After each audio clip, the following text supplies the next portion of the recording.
For a long time, church art tended to depict the translation of the Book of Mormon as Joseph Smith and Oliver Cowdery sitting around a table, sometimes with the gold plates out on the table. But that's not really the best match for what we know about the translation process. What do the historical sources from those involved around the time tell us about the translation process? Well, first of all, Joseph Smith explained that he translated the Book of Mormon through the medium of the Urim and Thummim by the gift and power of God. But he didn't explain further than that. So what about the Seer Stone, for instance? What was its involvement in the translation process? So Emma Smith, Joseph Smith's wife, and Martin Harris, his friend, and David Whitmer, his friend, who were around during the time of the translation of the Book of Mormon, said that he used a seer stone to translate parts of the Book of Mormon as well as the Urim and Thummim. And Martin Harris explained that Joseph Smith started using the seer stone instead of the Urim and Thummim for convenience. Wait, so what might that mean for convenience? Well, that's a really good question. We're not really sure what that means, but if you think of the Urim and Thummim, the descriptions that are given of the Urim and Thummim, it's described as two clear stones in a rim like glasses. And the Book of Mormon says that these stones are what constitute seers. Having and using these stones are what constitutes seers. So the Urim and Thummim actually is this special pair of seer stones. And we have these descriptions of the Urim and Thummim connected to the breastplate and that they're large and that they don't fit on Joseph Smith's face.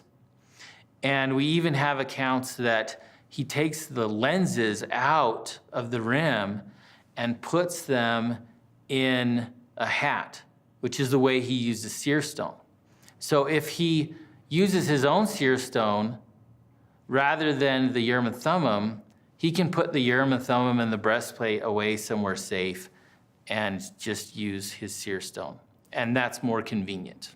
Okay, that makes sense, but also sounds a little bit strange to then think of it as Joseph Smith looking at a stone in a hat. Yeah, that's an image that we're unfamiliar with. But actually, it's not that strange. He's just trying to block out light. That's the point. So it's like on a really sunny day, if you get a text message and you pull out your cell phone and you can't see it because of the sun and you make shade, you block out the light so you can see what it says. It's the same kind of idea.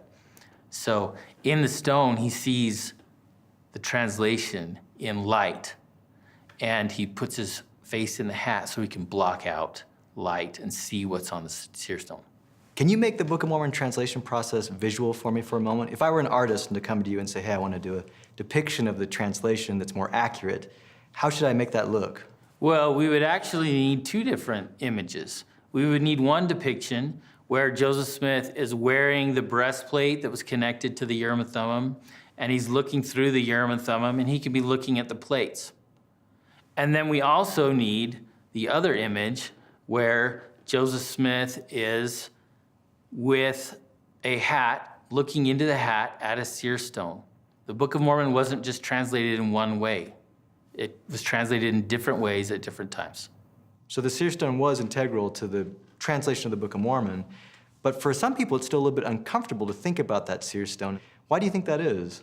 That's a good question. I'm not sure exactly why that is. I think a big part of it is just that when Joseph Smith wrote about this in 1838, he talked about the Urim and Thummim spectacles that he found with the golden plates, and he didn't write about the seer stone. And that history became canonized as part of the Pearl Great Price, and that is what Latter-day Saints are familiar with.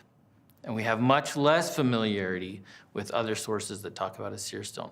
I think that's part of it. It may be that we want things that are miraculous to be ancient, like the Urim and Thummim in the Bible. It may be that a seer stone is too much like an ordinary rock. It's something mundane. But the idea of Joseph Smith using a seer stone to translate, this is an idea that we can get used to.